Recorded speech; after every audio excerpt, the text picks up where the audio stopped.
En esta semana vamos a estar compartiendo una porción importante del capítulo 2 del libro de Filipenses.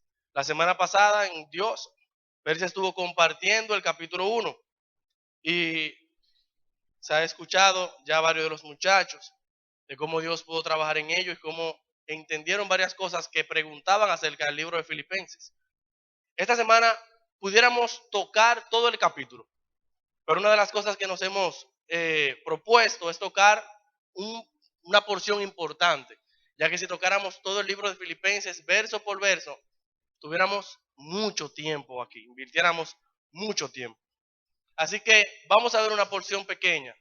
El capítulo 2 es importantísimo, la continuación del capítulo 1, pero hay una porción que es la que yo quiero que toquemos en esta noche. Vamos a estar viendo desde los versos 1 hasta el verso 8, hasta el verso 9.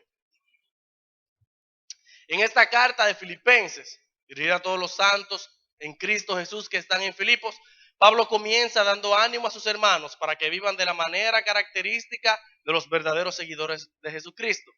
Cristo es nuestra vida. Era el tema de la semana pasada. Termina el primer capítulo rogándoles que estén en un mismo espíritu, combatiendo unánimes por la fe del Evangelio. En el capítulo 1, verso 27. Es este el mismo ruego que tiene en el segundo capítulo y nos dirá de qué forma podemos cumplirlo. La necesidad de que manifestemos la unidad, de que nos demos los unos por los otros, se hace evidente en este capítulo. Pero como pueblo de Cristo se supone que no debería ser un llamado a nosotros, se supone que debería salir de nosotros, se supone que somos diferentes. Y la pregunta en esta noche es, ¿qué ha pasado? ¿Qué ha hecho en nosotros que hoy más que nunca nuestra unidad no sea vista por los de afuera y que en muchas ocasiones no sea vista por nosotros mismos? Quiero leerles una porción de una revista importante. Esta noticia también fue publicada por Adictamente, un blog que día a día nos trae cosas interesantes, comenta muchas de las cosas que ocurren en nuestro medio que muchas veces nosotros no captamos. Es como un resumen de todas las noticias importantes. Dice, milenialistas, la generación egoísta, narcisista y tecnológica. Se consideran parte de este grupo de los milenialistas todos los nacidos entre 1980 y 95. 1995. Y algunos lo extienden hasta el 2000. Crecieron en una época de prosperidad. Nacieron en tiempos de bonanza económica y en familias de clase media.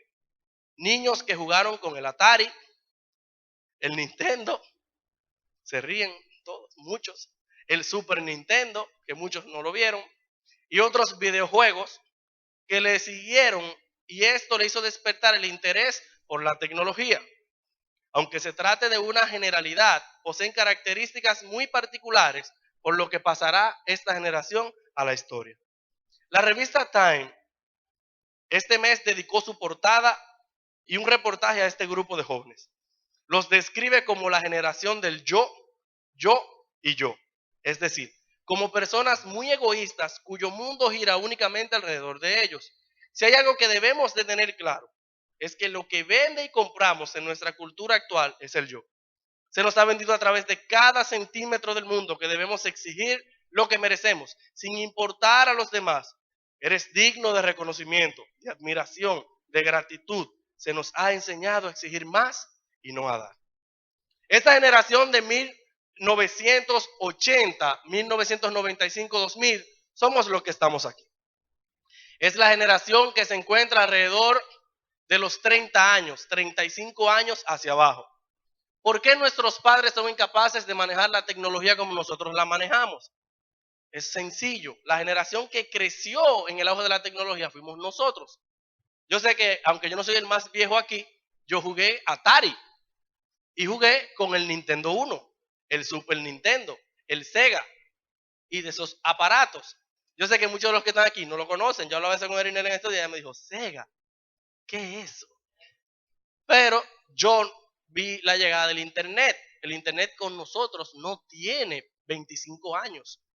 Nosotros creemos que crecimos con el Internet. La generación de ahora cree que sí, mas no es así. Es una generación que ha crecido con esas cosas. Es una generación que se le ha vendido que es la más importante. Es una generación que ha abrazado las cosas como que si son nuestras, y es una generación que se nos ha enseñado a no compartir. Esa es esta generación que se nos vende el anuncio de tú te la mereces. Esos son los anuncios que nosotros vemos hoy en día. Si en algo podemos resumir lo anterior, es esto. Esta generación ha sido incapaz de dar, de darse, de entregarse. En el blog de Adictamente, según los estudios que se han hecho en los Estados Unidos, esta generación lucha menos por lo que es el medio ambiente que la generación anterior. Y lo preocupante es que en los próximos 20 a 30 años, esta generación va a dirigir el mundo. La generación del yo va a estar a la cabeza.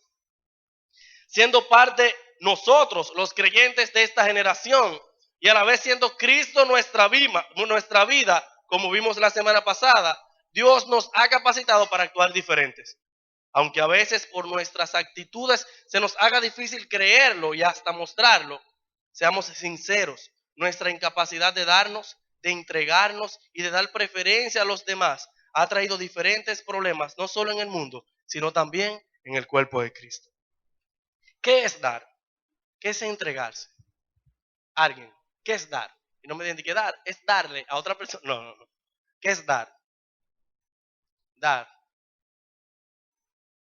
Todo, como dice Juanjo, todos juntos no, por favor. Ofrecer.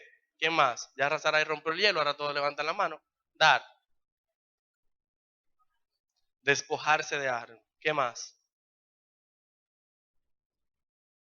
Bueno, como el tiempo avanza, dar es otorgar, conceder, traspasar, donar, y lo que dijo Sarai y lo que dijo Miriam.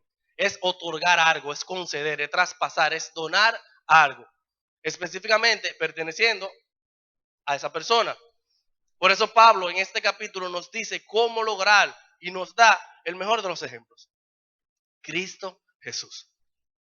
Antes de entrar en el tema como tal, nosotros debemos de abordar este pasaje sabiendo dos cosas. Me gustaría que las viéramos. En primer lugar, verso 1 y 2 del capítulo 2 dice, permiso. Por tanto, si hay alguna consolación en Cristo, si hay algún consuelo de amor, si hay alguna comunión del Espíritu, si hay algún afecto entrañable, si hay alguna misericordia, completad mi gozo sintiendo lo mismo, teniendo el mismo amor, unánimes, sintiendo una misma cosa. Pablo basa su ruego por la unidad y el amor en la experiencia común de todo cristiano. Cuando dice, si hay alguna consolación en Cristo, no está hablando de la posibilidad de que haya consolación. Hay consolación en Cristo. Todo cristiano ha experimentado grandes bendiciones, ayuda, fortaleza y consuelo a través de lo que Cristo ha hecho en su vida y debido a su vital relación con Jesucristo. La frase, si algún consuelo de amor, la palabra griega consuelo utilizada aquí, alude a que Dios se acerca con ternura para susurrar palabras de aliento y afabilidad al oído. Si algún afecto entrañable, si alguna misericordia, Dios nos ha extendido su amor y compasión más profundos. Colosenses, capítulo 3, verso 12 dice, vestíos pues como escogidos desde Dios, santos, amados, de entrañable misericordia, de benignidad, de humildad, de mansedumbre, de paciencia. Significa que Dios ha hecho algo en el corazón de uno para hacer que se solidarice con la aflicción ajena. Es para que sienta preocupación por los demás. Si Cristo puso amor, su misericordia, compasión en nosotros, es por algo. A lo que Pablo hace el primer llamado y llama nuestra atención antes de iniciar y mostrarnos el mayor de los ejemplos, es que si Cristo puso estas cosas en nuestros corazones, es para que nosotros hiciéramos algo con ellas. Es para que nosotros la pusiéramos en práctica. Si nos hizo partícipe de las mismas bendiciones y si nos dio junto con su sacrificio estas cosas, es para manifestarlas, no es para que las guardásemos. Y este llamado no es para cualquiera. Este llamado son para los hijos de Dios. Ningún inconverso es capaz de poner en práctica las cosas que se van a pedir a continuación. Por lo tanto, antes de abordar el pasaje, lo primero que debemos de saber es que lo que hemos de decir, que lo que va a decir a continuación es para creyentes. Para aquellos que han experimentado la gracia de Dios, su misericordia, su amor, aquellos que Dios ha depositado su amor en sus corazones, según Romanos capítulo 5, verso 5. Entonces, si nos hacemos una evaluación y decimos, somos creyentes. Vamos a continuar entonces con los demás. Verso 3 y 4 dice, nada hagáis por contienda o por vanagloria. Antes bien, con humildad, estimando cada uno a los demás como superiores a él mismo, no mirando cada uno por lo suyo propio, sino cada cual también por lo de los otros. Contienda, voy a decir lo que significan sus palabras en el original. Contienda, ambición egoísta, necedad de presunción y engreimiento, vanagloria, búsqueda de la gloria personal, humildad. Es imperativo que los cristianos piensen más en los demás que en ellos mismos. Dice, más bien con humildad. El amor nos llevará a preocuparnos por los demás antes que nuestros propios intereses, estimando a cada uno a los demás como superiores a él mismo. Es una consecuencia del amor. Por eso decíamos, ningún inconverso es capaz de hacerlo, porque él no sabe, aunque él celebre mañana el Día del Amor, él no tiene un concepto claro de lo que es amor. Por lo tanto, él es incapaz de considerar a los demás como superiores. Él es incapaz de someterse en amor. Pero Dios no nos pide algo que él no haya hecho. El ejemplo principal de esto es Cristo. Y de él es que vamos a aprender en esta noche. Eso es para los hijos de Dios. Y aún entre nosotros se van a manifestar muchas veces este tipo de cosas. Y a lo que nosotros debemos apuntar es a lo próximo que viene. ¿A quién seguimos? ¿Quién es nuestro modelo? ¿Cuál es el parámetro que nosotros tomamos entonces para ser humildes? Para considerarnos superiores a los demás, para tratar al prójimo. ¿Cuál es el parámetro que tomamos? El parámetro que ha impregnado nuestras vidas y que nos ha llenado, sin duda alguna, es el mundo. Entre nosotros hemos sido capaces de escuchar palabras como, no, yo lo trato así porque si tú hubiera visto cómo me habló a mí ayer. Frases como, no, él se lo buscó, yo no tengo que ver con ese tipo de cosas. Y yo digo que no hay cosa que duela más que el movimiento de la cabeza así. O sea, ese movimiento acompañado de cualquier otra frase es como dolorosa. No lo mismo que te diga. Eso va como con un tono. No, es que tú te lo buscaste, bro, de la que sí. No, tú te lo buscaste. O sea, eso como que le da un tono diferente. Y nosotros hemos importado todo eso desde el mundo. Pero la Biblia, si algo nos presenta, es un ejemplo claro, excelente y el mejor de los ejemplos sobre lo cual nosotros podamos basar nuestros corazones y nuestra actitud hacia los demás.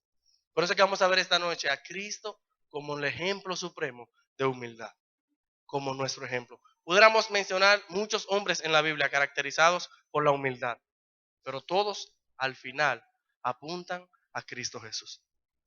Dice el verso 5, haya pues en vosotros este sentir que hubo también en Cristo Jesús. Haya pues en vosotros este sentir. Yo no soy muy dado al griego ni además, o sea, no soy muy dado a eso, pero es importante. Este es un imperativo presente activo. Se les ordena a los creyentes que continúen siendo. Haya pues en vosotros, es que haya siempre en vosotros, que cada día haya en nosotros, habiendo en vosotros, siempre habiendo en vosotros. Es a eso a lo que se refiere. Haya pues en vosotros, continuo, este sentir que hubo también en Cristo Jesús. El sentir que nosotros debemos de tener no es un sentir humano, no es un sentir de hombre. Es un sentir que se identifique con el sentir de Cristo Jesús.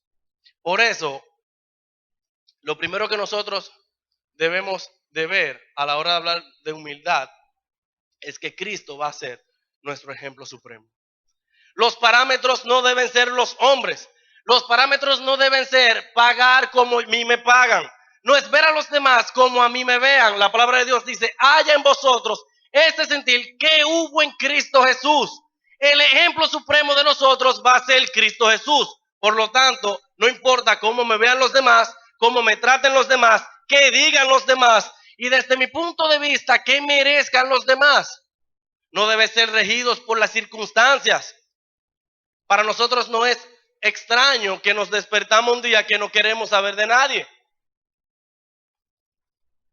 El problema es que nuestro llamado es hacer como Cristo Jesús. No es como a mí me traten, no es como yo amanezca, no depende de mis emociones. Cada día debo despertar buscando un parecido a Cristo. Sienta como me sienta, piense como piense, pase lo que pase y traten como me traten. La palabra de Dios dice, haya pues en vosotros esta actitud que hubo también en Cristo Jesús. Es difícil, muy difícil. Es más común entre las hembras, pero nosotros también amanecemos así. Todos amanecemos en un día que nadie quiere saber del otro. El problema es que no depende de cómo nos sintamos. Estamos llamados a que nuestra actitud sea la que hubo en Cristo Jesús.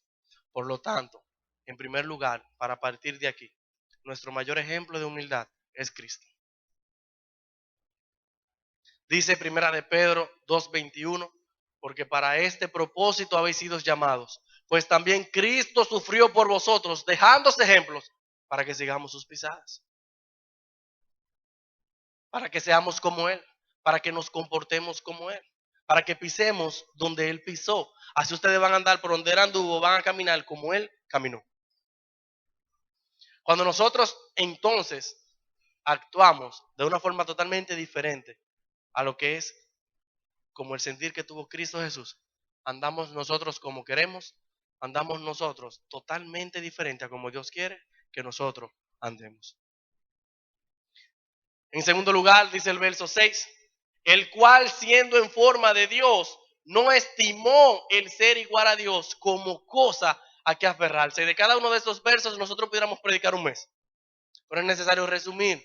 Él no buscó honra ni alabanza de los hombres, el cual siendo en forma de Dios, siendo Dios por toda la eternidad. La palabra usada aquí recalca la esencia de la naturaleza de una persona, su estado o condición continua y permanente. Él no fue Dios un momento, Él era Dios desde la eternidad pasada y hasta la eternidad. Siendo en forma de Dios, siendo Dios en su totalidad.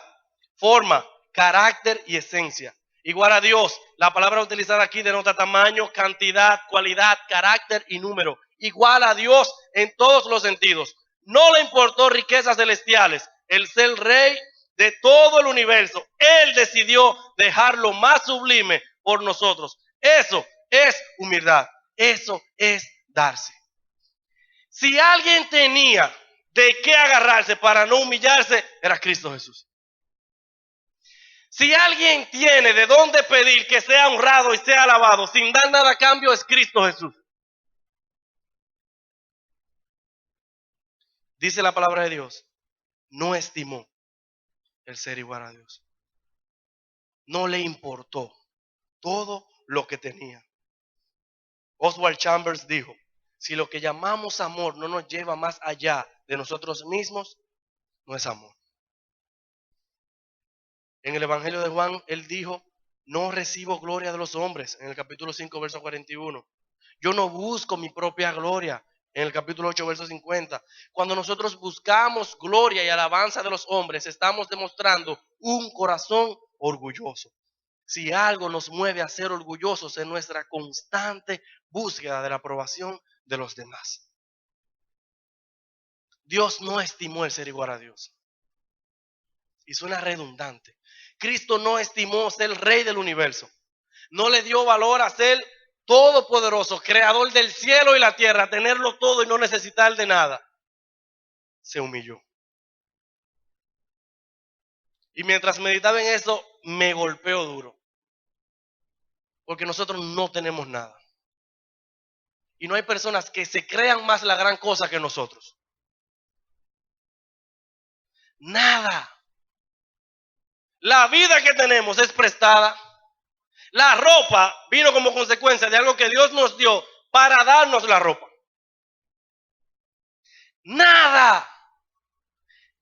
nada, absolutamente nada. Y nos creemos dignos de todo. Y lo que movió a Cristo a hacer eso fue su misericordia, su amor para con nosotros. No buscar la aprobación de nosotros. No hay un ser que exija más la aprobación de otro que los hombres. Yo quiero leerle un comentario. Hablando, ya hemos venido hablando anteriormente, les hemos mencionado acerca de las redes sociales. Con esto no digo que sea malo, sino que la nota llamó mi atención. En sí no dice que es malo, pero mayormente puede inclinarse hacia eso. Dice, Coalición por el Evangelio, uno de los escritores dijo, está bien, solo déjenme decir en mi opinión, hablando del selfie. Un selfie luce terriblemente parecido a la vanagloria. Si es un selfie donde solo estoy yo, probablemente hay vanidad detrás. Si es un selfie donde acabo de ver a alguien y quiero que los otros lo sepan, probablemente, lo dice siempre, probablemente hay vanidad detrás. Si es un selfie y le pongo una cita bíblica, con toda probabilidad estamos conscientes de nuestra vanidad y queremos acallar nuestra conciencia. Cuando menos luce contrario el propósito de magnificar a Cristo con nuestras vidas, el que constantemente estemos promocionándonos a nosotros mismos con nuestras fotos.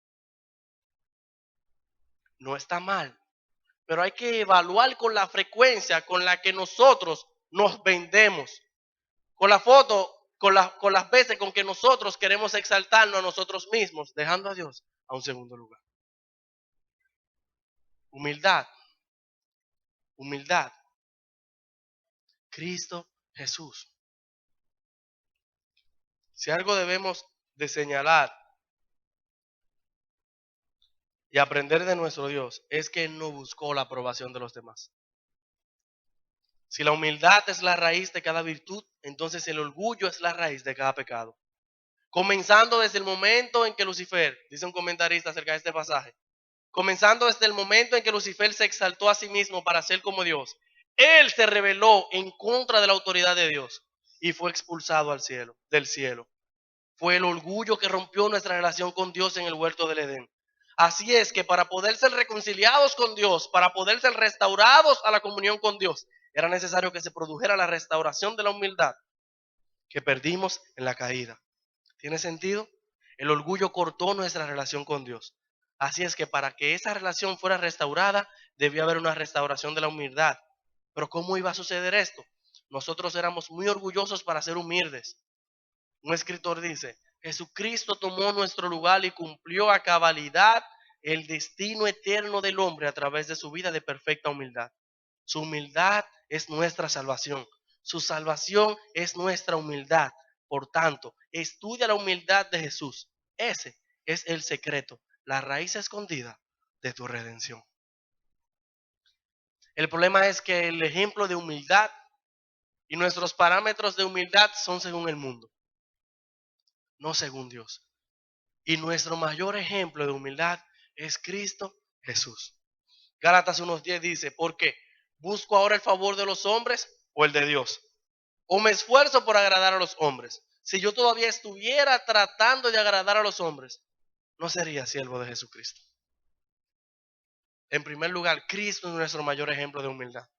En segundo lugar, la humildad, que el ejemplo es nuestro Dios, no busca agradar a los hombres, no busca la aprobación de los hombres, busca la aprobación de Dios. Si nosotros aplicáramos esto a nuestras vidas, cada actitud sería medida con la regla de Dios. Por lo tanto, a la hora de tener alguna actitud hacia los demás, preguntaríamos si esa actitud es aprobada por la regla de Dios. Y si no es así, nos moveríamos a una actitud de humildad, de reconciliación y de perdón hacia los demás hermanos. De las palabras más difíciles que nos salen, o pocas que nosotros decimos, es perdón. No hay cosa más difícil para nosotros que delante de la gente nosotros podamos asumir que nos equivocamos. Y es que nos encanta la aprobación de los hombres. Y preferimos fallarle a Dios que a los hombres. Y mientras así sea, la humildad se escapará de nosotros, se escapará, huirá de cada uno de nosotros. porque la humildad se encuentra siempre en buscar la aprobación de Dios y no de los hombres. En tercer lugar, dice el verso 7, sino que se despojó a sí mismo tomando forma de siervo, hecho semejante a los hombres. Se vació. Y no implica que se quitara su divinidad o intercambiara la deidad por su humanidad. Renunció a su gloria celestial, riquezas en gloria, a su relación cara a cara con Dios. Se vació, se despojó a sí mismo, tomando forma de siervo, hecho semejante a los hombres. Después de esa exhortación a la unidad, Pablo ofrece a los filipenses el ejemplo más elevado de la humildad. Cristo Jesús. Vuestra actitud mental sea como la suya. Imítenlo. Se despojó, se vació. Cuando nosotros meditamos en esto, debe movernos a una enseñanza. Y es que la humildad es voluntaria. Yo no puedo obligar a Percy a ser humilde. Percy tiene que ser convencido en su corazón por la palabra de Dios que ser orgulloso está mal y por lo tanto moverse hacia la humildad. Yo no puedo obligar a nadie a ser humilde. Nadie puede obligarme. Tiene que ser un convencimiento en nosotros. La palabra de Dios dice que Cristo se despojó. Él mismo se vació. Una actitud propia de Él, sin obligación alguna. El dueño, el eterno, nació. El dueño de todo nació en un lugar prestado. Anduvo en una barca prestada. Durmió en una cama prestada. Cenó en una casa prestada. Y fue sepultado en una tumba ajena. Quien lo sustenta todo fue sostenido por los pechos de una mujer. El eterno fue sometido al tiempo. El rey digno de ser servido vino a servir y a lavar los pies de quienes le abandonaron, quien le negó y quien le entregó. El justo fue víctima de un sistema injusto. El ejemplo de amor recibió odio. El fiel fue traicionado. El fuego consumidor golpeado. El todopoderoso no pudo con... El todopoderoso no pudo con una cruz y cayó al suelo. El santo se hizo pecado y al dador de la vida le fue quitada la vida. Eso es humildad. Se despojó, se vació, se negó y tomó la forma de un siervo. En la última cena no hubo siervo presente como era costumbre para lavar los pies de los hombres reunidos en el aposento alto. Cuando los discípulos no hicieron el esfuerzo alguno por lavar los pies de Jesús, y ciertamente ni les pasó por la mente el inclinarse para realizar la baja tarea de lavar los pies de los demás, Cristo se ciñó una toalla, se arrodilló, comenzó a lavar los pies de los discípulos. Después que hubo terminado, preguntó, ¿sabéis lo que os he hecho? Vosotros me llamáis maestro y señor, y decís bien, porque lo soy. Pues si yo, el Señor y el Maestro, he lavado vuestros pies, vosotros también debéis lavaros los pies los unos a los otros. Jesús nos estaba dando el ejemplo de la imagen de un siervo, la cual está en el corazón del cristianismo. Y esto mismo, es lo que Pablo nos exhorta cuando nos manda a imitar a Cristo. Cuando nos dice, haya en vosotros el sentir que hubo también en Cristo Jesús. Su humildad se hace evidente particularmente en la forma en que recibió los insultos e injurias. Cuando los hombres lo abofetearon y lo insultaron, no reaccionó con ira. Cuando sufrió, no amenazó, sino que se encomendó a Dios que juzga justamente. En esto fue nuestro ejemplo de completa humildad. Nuestro mayor ejemplo de humildad es Cristo Jesús. La verdadera humildad no busca el favor de los hombres. Y en el mayor de los ejemplos, siendo nuestro Dios, la verdadera humildad viene de nosotros. Nadie puede impulsarla, nadie puede moverla, nadie puede obligarnos. Nadie. Nadie. Podemos escuchar los mensajes más sublimes, los mejores expositores, Y si nuestro corazón no es cambiado conforme a nuestro Dios, seremos los cristianos más orgullosos que existan. Y yo pienso que eso no existe, cristiano orgulloso. Porque cristiano, la representación de Cristo, es una representación de humildad aquí en el mundo. La palabra de Dios nos dice que en eso los demás nos iban a conocer a nosotros, en el amor, en el trato que íbamos a tener entre nosotros. Y para eso es necesario la humildad, porque donde hay amor, obligatoriamente debe de haber humildad. Si yo no soy capaz de ver a Juanjo por encima de mí, si yo no soy capaz de darle la preferencia a él por encima de mí, yo no he sido capaz de morir a mí.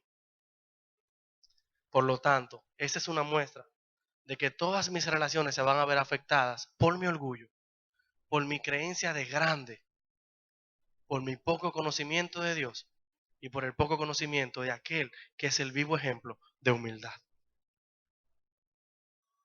¿Por qué los cristianos vivimos con una humilde sensación de que debemos un servicio a los demás? De que los demás nos deben un servicio en lugar de que nosotros le debamos un servicio a ellos. Debería ser porque los cristianos viven con una humildad, con una humilde sensación de que debemos un servicio a los demás. Así deberíamos vivir. Con una sensación de que debemos servir a los demás. Porque Cristo nos amó, murió por nosotros, nos perdonó, nos aceptó y nos justificó, nos dio vida eterna y nos hizo herederos del mundo cuando en nada estaba obligado con nosotros. Nos trató como dignos de su servicio cuando no éramos dignos de su servicio. No solo tuvo en cuenta sus propios intereses, sino los nuestros. Nos consideró mayores que sí mismo. ¿Cuál es el mayor? ¿El que se sienta a la mesa o el que sirve? No lo es el que se sienta a la mesa. Sin embargo, entre vosotros es el que sirve. Lucas 22:27. El mayor es aquel que se ha sentado en la mesa y que le sirven. Sí, entre nosotros no es así. Nosotros deberíamos aquí matarnos por servirnos los unos a los otros. Mas no es así. Yo quiero que nosotros evaluemos nuestras relaciones entre nosotros y lo incapaces que nosotros hemos sido de actuar y de tratarnos como Cristo nos trató a nosotros. Y qué feo yo quedé delante de Dios. Cuánto orgullo en este corazón. Cuánto sentirse grande cuando es ofendido y entiende que a mí nadie puede ofenderme. La Biblia nos llama a que nosotros la actitud que debe de haber es la que hubo en Cristo Jesús. Porque Cristo es nuestro ejemplo supremo de humildad. La humildad que nos enseña Cristo no busca la aprobación de los hombres. Y esa es una humildad que nace de nosotros, movido por el ejemplo de Cristo y de su palabra. Dice la palabra de Dios, por lo cual Dios también le exaltó hasta lo sumo y le dio un nombre que es sobre todo nombre, para que en el nombre de Jesús se doble toda rodilla de los que están en los cielos y los que están debajo de la tierra, y toda lengua confiese que Jesucristo es el Señor, para la gloria de Dios. Le exaltó. Los hombres tal vez no nos van a exaltar, pero la mayor exaltación que debe de movernos es la de Dios. La palmada de Dios cuando lleguemos al cielo. Dios nos ayude a que podamos erradicar de nuestra mente todo ejemplo de humildad que hayamos aprendido del mundo. Y que la humildad que de hoy en adelante rija nuestros corazones sea aquella que hemos aprendido de Cristo Jesús, el cual, siendo en forma de Dios, no estimó el ser igual a Dios como cosa a que aferrarse, sino que se vació de sí mismo y tomó forma de siervo, haciéndose semejante a los hombres y muriendo como un maldito en la cruz del Calvario por cada uno de nosotros. Dios nos ayude a morir cada día a nosotros para así vivir para Él y vivir para el servicio de los demás. Vamos a orar. Señor, gracias por tu palabra. Gracias por tu ejemplo, Dios, de humildad. Cuán orgullosos somos, Señor. Cuán grande nos creemos, Señor. Y cuán insignificante y pequeño somos, Señor. Tú siéndolo todo, llenándolo todo, siendo el Todopoderoso, Señor. Te diste por un grupo de pecadores apartados de ti, incapaces de salvarse, Señor. Sin amarte, sin buscarte, siendo enemigos tuyos, Señor. Tu ira estando día a día sobre nosotros. Te entregaste. Ayúdanos, Señor, a morir a nosotros. Con tal de mostrar, Dios, cada día una humildad como la que tú mostraste. Y que en nosotros reine, Señor, aquella humildad que hubo en ti. Y que seas tú nuestro ejemplo supremo, Dios. Que podamos despertar día a día, muriendo a nosotros, buscando, Dios, el sentir que hubo en Cristo Jesús.